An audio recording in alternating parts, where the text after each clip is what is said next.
अब आपको वो 3 तस्वीरें दिखाने जा रहे हैं जिन्हें देखकर पाकिस्तान के सीने पर सांप लौट रहा होगा। पीएम मोदी जब विदेश जाते हैं तो क्या होता है, वो इन 3 तस्वीरों को देखकर आप समझ रहे होंगे। पीएम मोदी का न केवल ग्रैंड वेलकम होता है, बल्कि हर देश अपने सर्वोच्च सम्मान से उन्हें सम्मानित भी करता है। ओमान में पीएम मोदी को सर्वोच्च सम्मान ऑर्डर ऑफ ओमान से सम्मानित किया गया। इसके अलावा दोनों देशों के बीच एफटीए यानी फ्री ट्रेड डील पर दस्तखत हुए। भारत ओमान के बीच सीपा यानी कॉम्प्रिहेंसिव इकोनॉमिक पार्टनरशिप एग्रीमेंट हुआ, जिसके जरिए आर्थिक और व्यावसायिक एकीकरण को मजबूत करने पर सहमति जताई गई। इससे निवेश, रोजगार और आर्थिक वृद्धि को बढ़ावा मिलने की उम्मीद है।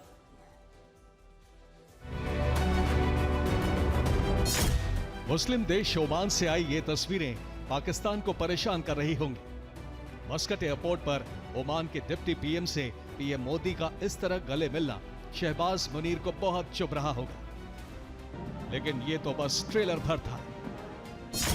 इसके आगे भी पीएम मोदी जहां जहां गए वहां उनका भव्य स्वागत हुआ, जिसके लिए पाकिस्तान के हुक्मरान अक्सर तरसते रहते हैं।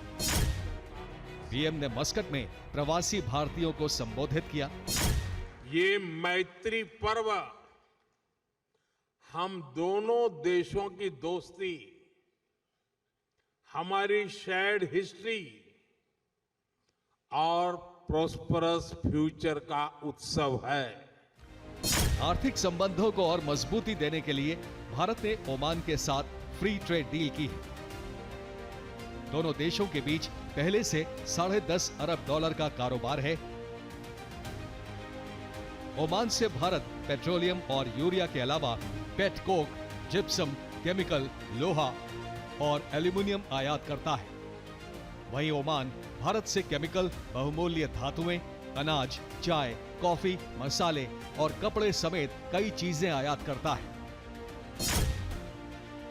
जाहिर है, फ्री ट्रेड डील के बाद दोनों देशों का व्यापार नई ऊंचाइयों पर पहुंचने वाला है। उन्होंने भारत ओमान बिजनेस समिट को भी संबोधित किया। पीएम मोदी के विजन को वहां के कारोबारी बड़े ध्यान से सुन और समझ रहे थे। हम मिलकर Indian Oman agri innovation hub बना सकते हैं।